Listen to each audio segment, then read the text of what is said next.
Hi, and welcome to A View from the Bed. This is a CHI St. Vincent podcast where we talk to real patients about their healthcare perspective. We know that your healthcare journey can be scary, so that's why we want to get their view on the good, the bad, and the ugly from diagnosis to recovery. Enjoy today's episode. Well, thank you for joining today's podcast, View from the Bed, where we talk to real patients about their journey. And today we're going to talk to Shelley, and she has been going through or went through breast cancer. Yes. So tell us a little bit about where it all began. You know, were you getting regular screenings, or was it something you knew you had a family history? Tell us a little bit about how that journey began for you. Well, I do have a family history. So I go for regular checkups, and because I do have a strong family history with my mom. My mom had breast cancer and actually is a 3-time survivor. Oh, wow. So I go every 6 months. Okay. And within a 6-month span of my checkups, it came back. Oh, So the screening came back positive for breast cancer. So I caught it really early, but it was at a moderate growth. So it was growing faster. So I'm so grateful, literally, so thankful and so grateful that I go every 6 months, because had I gone just doing my annual just once a year, it could have went into my lymph nodes or anything that really would have spread faster through my body. So so going every 6 months is how it was caught, but it was prompted by me going every 6 months due to a family history. Okay. Mm-hmm. So since you go every 6 months, are you in like a high risk program? Yes, I am over at the CHI Women's Clinic, Breast Center. Wonderful. So tell us a little bit before we get into your breast cancer journey. How were you identified that you needed to be in a high risk program for breast cancer? And where did that kind of start? When I started going to just do my mammograms, I started at 41. Okay. And primarily because of insurance, because I was wanting to start sooner. My mother was first diagnosed at 43 with breast cancer. And funny thing, same age. Oh, my goodness. Yeah, same age, same breast, same type. Oh, wow. So I am considered high risk because of my mom's early diagnosis of breast cancer. So that's what prompted the every 6 months. Okay. So, yes. So is that something that they talked to you about at the breast center when you went in for your mammogram, was you might be a good candidate for this program? Absolutely. And it was a questionnaire asking about family history. Okay. So I actually have ovarian cancer in my family as well. Okay. But my mother having breast cancer automatically put me into high risk. Oh, wow. Mm-hmm. Okay. And it was an option, and I'm just like, yes, absolutely, yes. Do I want to be in the program? Yes. So, and gratefully that was available because, like I said, that program allows me to come in and do every 6 months. And so that's ultrasound on top of the mammogram screening. Oh, wow. So, yeah. Well, and we talk to some women that they talk about, how they have to do the ultrasound anyway because they have dense breast tissue. Absolutely. And how the ultrasound is added because the imaging alone doesn't quite get it. So it's nice that this program allows you to do both already. So when they found yours, it was through the ultrasound. Yes. What stage did it come back as when they told you? Talk a little bit about that. Okay, I was in stage 1 because it was really early. So I'm very happy about that. Yeah. And I was at a rate of 2. Okay. So that's where I was when they found it. Okay. What happened? Tell us a little bit about the emotional side of, you've been in this program for a little bit, and now all of a sudden here you are, and you're told you have stage 1 breast cancer. How did that feel? Crazy, honestly. I mean, because everything happened. I mean, I've been going and nothing had ever come back. So, I had no reason to feel alarmed that it would be different. I've gone a couple of years at this point and have never had anything. So it's just routine. And I'm just like, hey, okay, and so I was a little shocked, and to get the news is one of those things where I wanted to feel like a little scared, but I wasn't, which is interesting.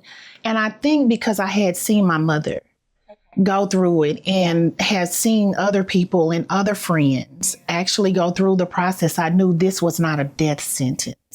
This was a process. So, and I knew I had a lot of support. I think I think I was more worried about my family than how they would take it. Than myself. So I think I had a little bit of a detachment, to be honest, emotionally from it when I first got the news. So, but everything happened so fast, and just primarily because I had the most amazing coordination of care.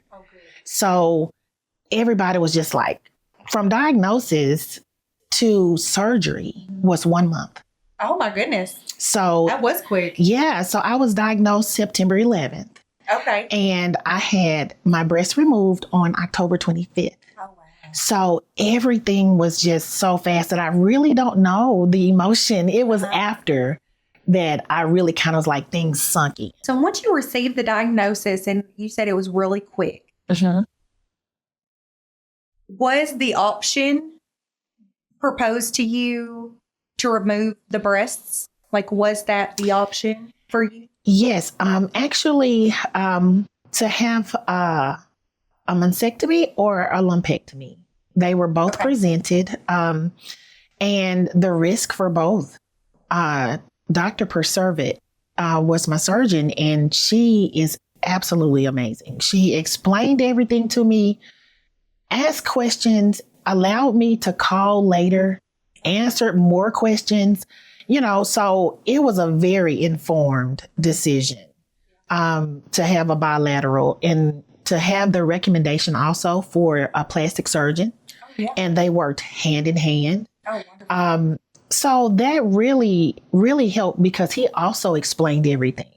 And she came back again, are you sure? Are you comfortable with this decision? Are you sure you want to do this? So it was really great. The support that she provided, her and Whitney, her nurse, just amazing. It really helped me to have comfort in knowing that I was in the best hand. This is a hard thing to go through, but the experience in working with my care team has been great. Yeah, absolutely. And that can make all the difference. It has. Especially because, physically there'll be a healing period. Yes. And I think sometimes we expect that part. But what we don't expect all the time are the emotions and when they come.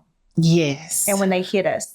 Yes. And like you said, sometimes those emotions don't cash in until later.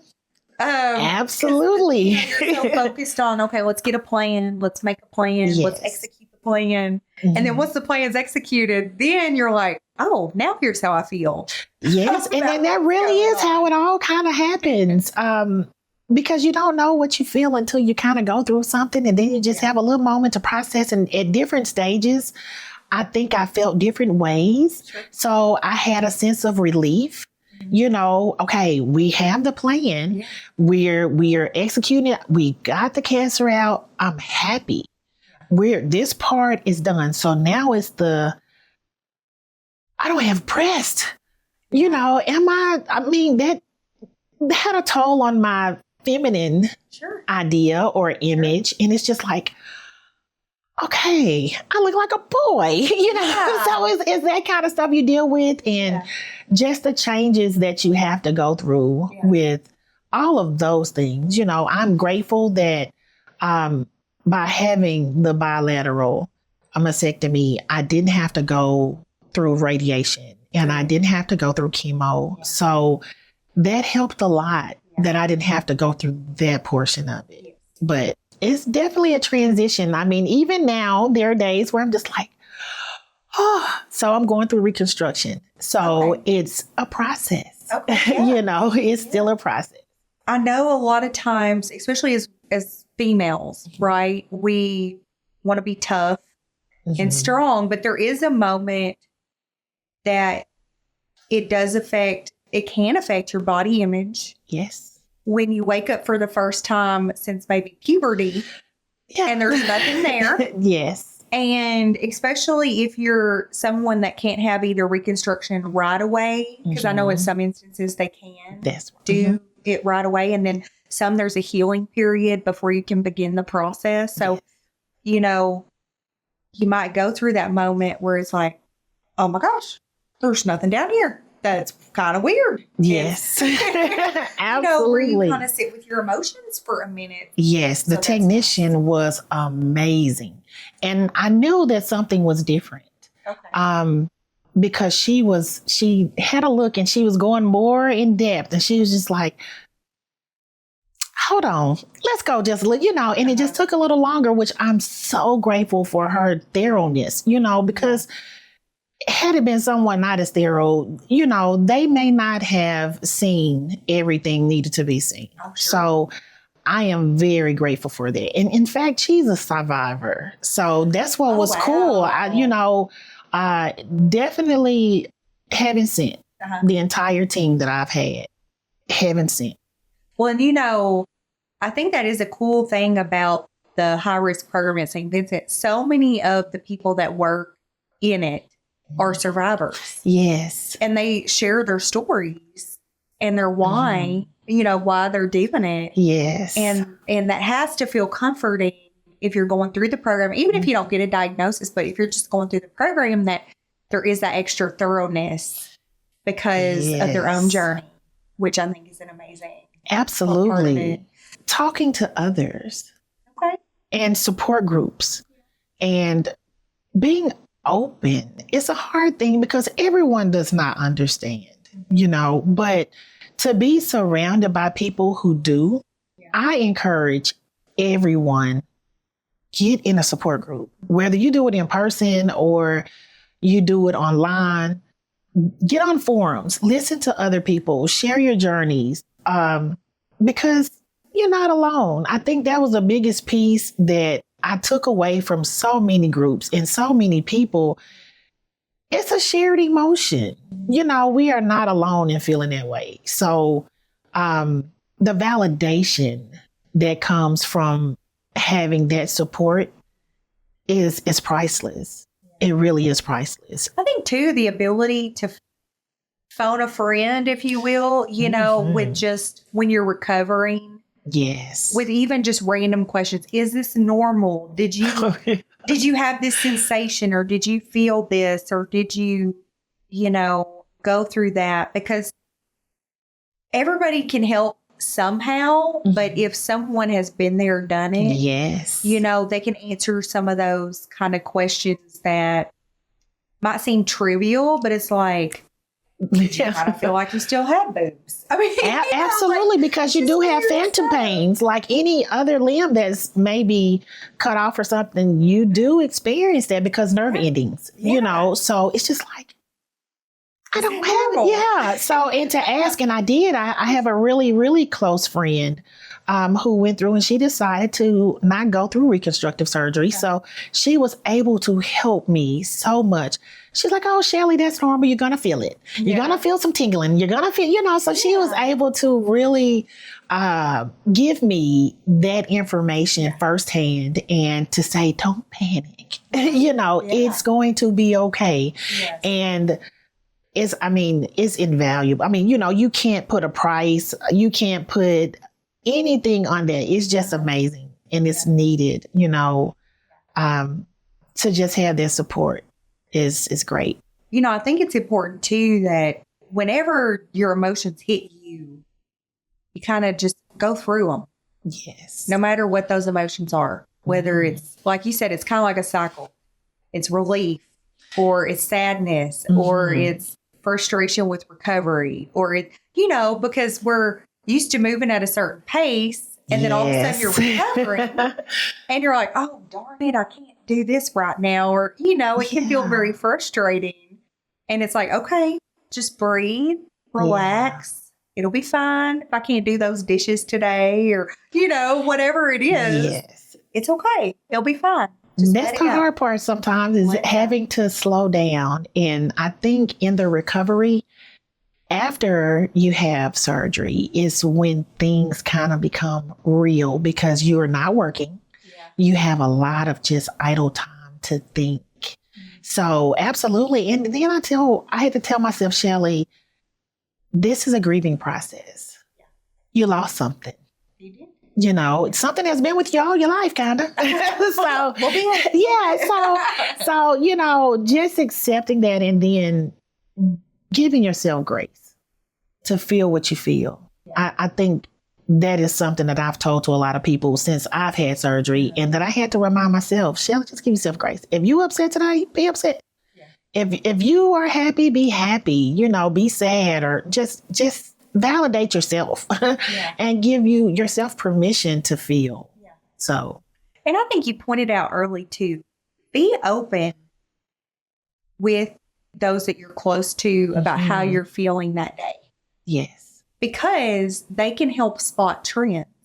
Mm-hmm. Because sometimes, and this is true no matter if it's breast cancer or with any recovery, they can tell if you're sitting in your sadness a little longer than you need to, or if you're not quite emotionally bouncing back like you need to, and they can come alongside you and say, maybe we need to talk to the doctor about helping with something to help you make you feel a little bit better. And that's okay. It's not permanent. It can be temporary. But just being open about how you feel so those around you can make sure you don't sit in a moment for too long. Yes. I think it's important. And I think too, even seeking professional help and counseling. I am an advocate, a strong advocate of counseling. And I think that everyone needs an outlet, even outside of family, and this is a major life event. So to have that professional help is definitely something that I would recommend. And there are a lot of free programs through jobs, different things. Just get the help. Yeah. Just get the help. Don't be an island. Yeah. So definitely seek services. I think like you said too, sometimes there's freedom in talking to somebody you don't know. Mm-hmm. Because you can be really honest. Yes. Really, really honest about how you feel or you're scared or, you can be honest. Yes. With no fear of judgment. Yes. Not saying our friends and family would judge us. But they worry about us because they love us. That's right. So we worry about them worrying about us. So sometimes, it's a really good thing. I just think that, we can all benefit, just at different points in life. I do want to ask this because you brought up a really good point. Some women choose not to go down a reconstructive path, but then some do. So for you, what made you decide you wanted to go down a reconstructive path? I like having breasts. So, not that I'm a super girly girl, but the way my body's built, I like having that part of my anatomy. Yes. So, and then just knowing that I could go in, even though I was not a candidate for some of the skin sparing or nipple sparing, I can still have the look that I had before, with clothes and different things. So that was a big factor for me. Yeah. And I didn't want to wear prosthetics. That was, once I did a little more research with it, I just didn't want to do that. Yeah. So I think that had a heavy weight on me deciding. So, and then I would like swimsuits and stuff. And you can still wear prosthetic. You can. But, I'd rather not have to switch out. Sure. So go swimming and come up with one boob. I don't know how that works. So, what happened here? So, so yeah, that had a big part in, me making the decision. Well, I will tell you, ladies that might be watching, they would be so mad at me if I didn't ask you this. So, I feel like we've all joked with our girlfriends about if we got to pick our own, right? Is it a little bit like shopping? It is. Like you get to customize what's happening? Yes. Actually, tell us a little bit about it.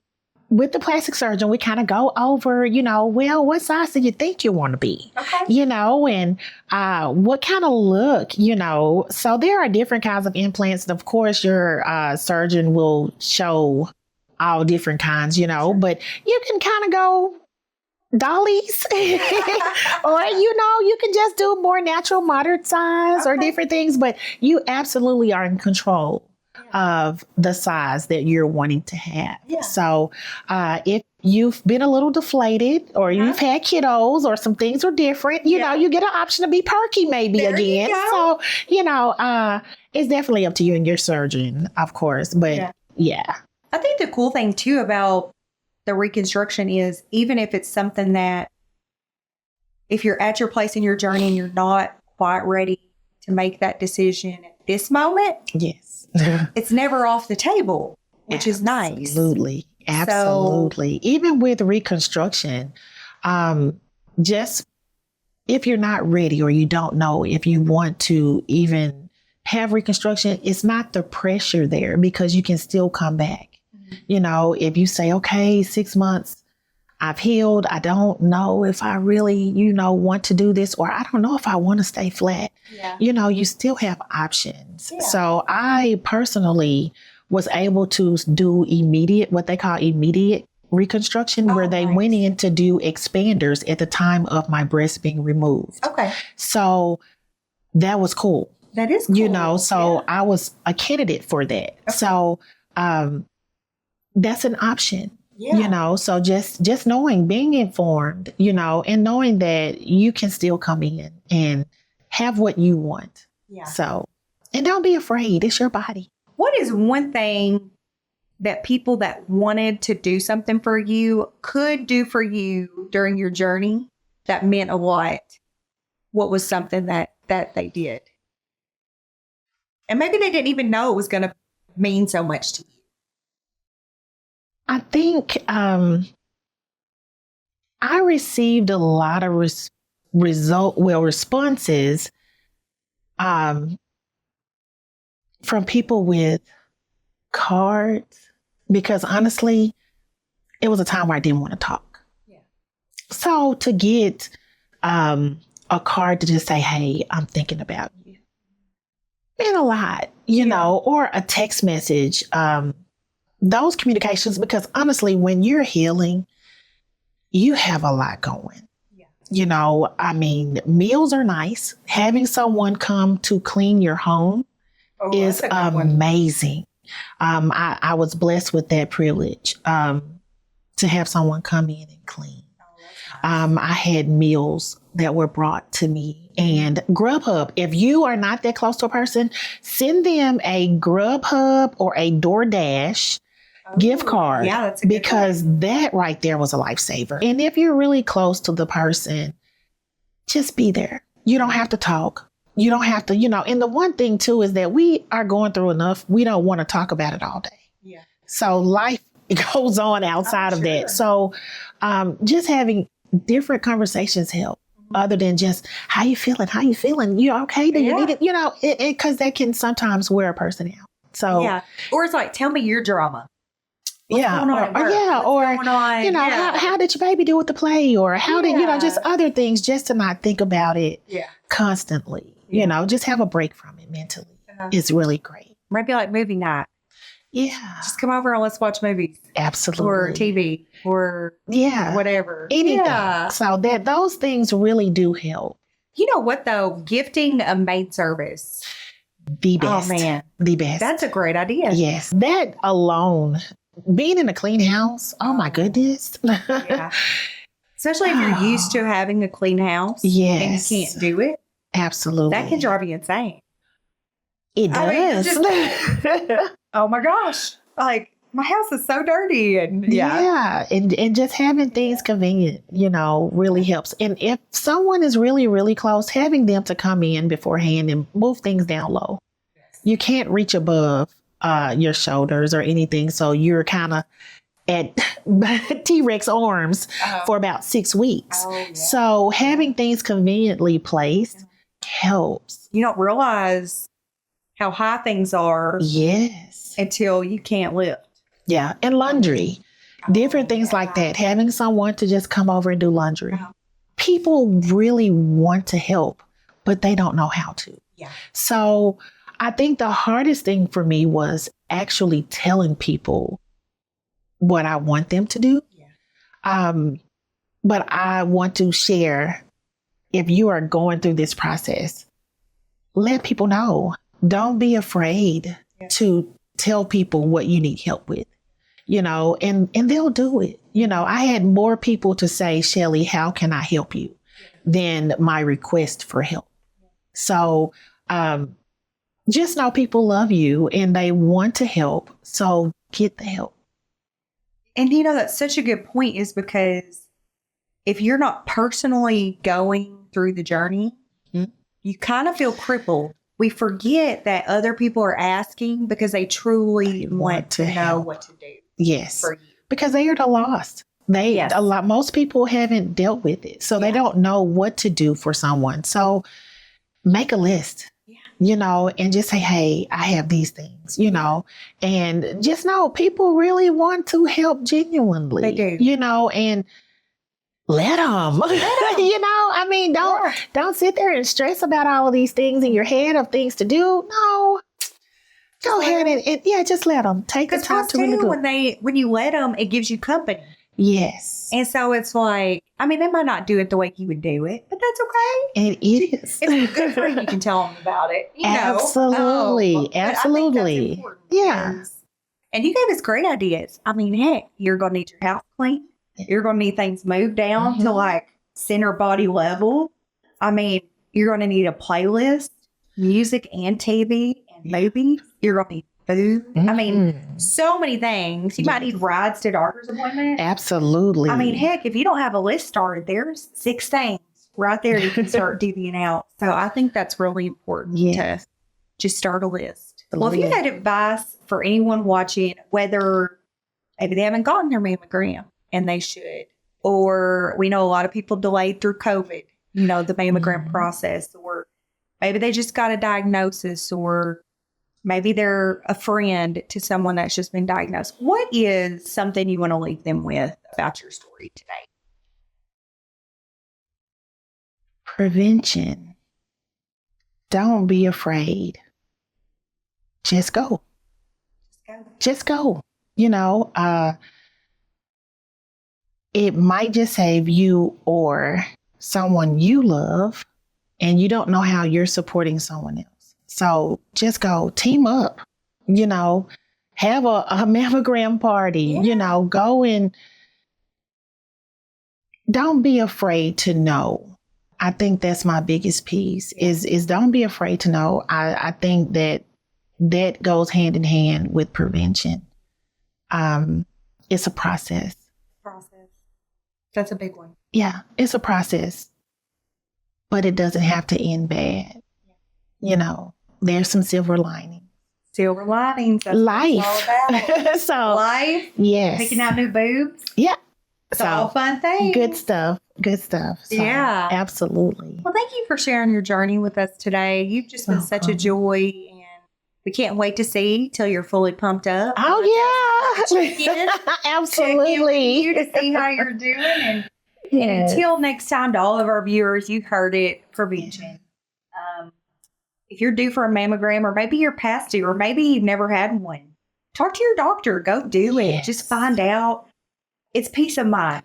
Peace of mind if you get a diagnosis, or if you don't. It's peace of mind, and you'll have a plan and a care team. Yes. That will help you through that journey. Absolutely. You'll never be alone. Until next time, guys. I don't know who we'll be talking to next, but join us next month so we can talk to another patient going through a real journey. Thanks for joining us for today's episode of A View from the Bed, A Patient's Perspective. We hope that you found it helpful. We hope that it helped you make your healthcare decisions. We hope that it made you feel a little more comfortable with your own journey, and we hope that you'll join us next time.